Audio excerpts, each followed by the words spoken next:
Assalamualaikum warahmatullahi wabarakatuh.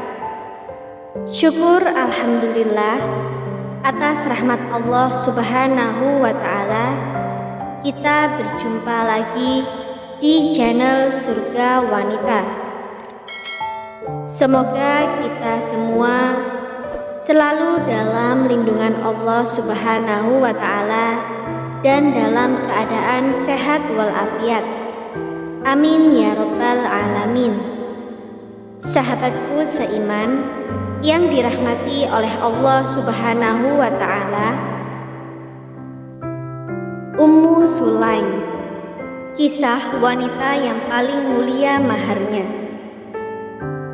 Pada zaman Rasulullah Shallallahu Alaihi Wasallam, hiduplah seorang wanita yang cantik, cerdas, dan berakhlak mulia. Dialah Ummu Sulaim yang bernama lengkap Rumaisyah Ummu Sulaim binti Malhan bin Khalid bin Zaid bin Hiram bin Jundab bin Amir bin Ghanam bin Adi bin An-Najjar al-Ansariyah al-Khazrajiyah. Berkat sifat-sifat yang agung, Ummu Sulaim dilamar Malik ibnu Nadar. Buah pernikahan keduanya lahirlah seorang anak bernama Anas. Ummu Sulaim termasuk orang yang masuk Islam dari kalangan Ansor.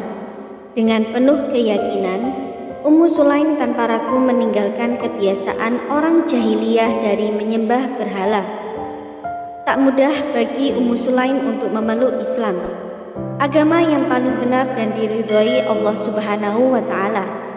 Suaminya adalah orang yang pertama menghadang laju keimanannya. Malik sangat marah begitu istrinya telah masuk Islam. "Apakah engkau telah musyrik?" Ummu Sulaim menjawab dengan penuh keyakinan dan keteguhan, "Aku tidak musyrik, tetapi aku telah beriman." Ummu Sulaim membimbing anaknya Anas untuk mengucapkan 2 kalimat syahadat. "Katakanlah la ilaha illallah dan katakanlah asyhadu anna Muhammadar Rasulullah." Lalu Anas melakukannya. Melihat keadaan itu, Malik berkata kepada Ummu Sulaim, "Janganlah merusak anakku." Ummu Sulaim berkata, "Sesungguhnya aku tidak merusaknya, akan tetapi aku mengajari dan membimbingnya." Suatu ketika, Malik pergi menuju Syam. Di dalam perjalanan, ia bertemu dengan musuhnya dan mati terbunuh. Mendengar kematian suaminya, ia berkata, "Aku tidak akan memberi Anas makanan sampai ia meninggalkan asiku." Ia kemudian berkata lagi, "Aku tidak akan menikah sampai Anas dewasa." Kebaikan Ummu Sulaim diungkapkan Anas bin Malik pada sebuah majelis. "Semoga Allah membalas jasa baik ibuku yang telah berbuat baik padaku dan telah menjagaku dengan baik."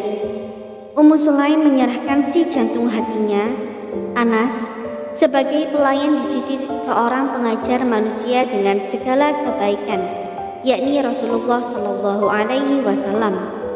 Lalu Rasulullah menyambutnya hingga sejuklah kedua mata Ummu Sulaim. Hari terus berganti. Orang-orang pun memperbincangkan Anas bin Malik dan ibunya dengan penuh kekaguman dan penghormatan.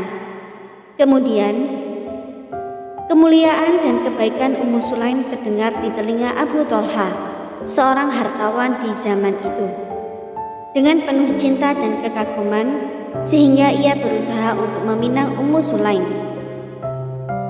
Abu Thalha pun melamar Ummu Sulaim dengan mahar yang mahal sekali. Namun, lamaran itu ditolak Ummu Sulaim. "Tidak sepantasnya aku menikah dengan seorang musyrik. Tidaklah engkau mengetahui, wahai Abu Thalha, bahwa sesembahan kalian itu diukir oleh seorang hamba dari keluarga si Fulan. Sesungguhnya bila kalian menyalakan api padanya, pastilah api itu akan membakarnya." Terasa sempitlah dada Thalha. Ia pun pergi dan hampir tidak percaya dengan apa yang ia lihat dan dengar.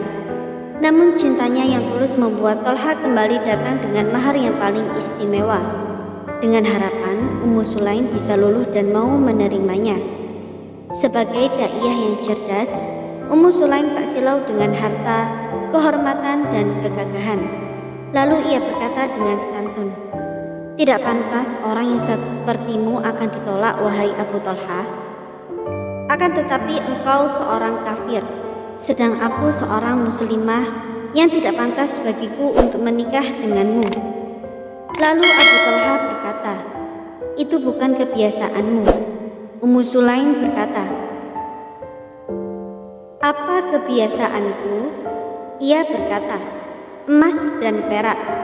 Ummu Sulaim menjawab, sesungguhnya aku tidak menginginkan emas dan perak, akan tetapi aku hanya inginkan darimu adalah Islam.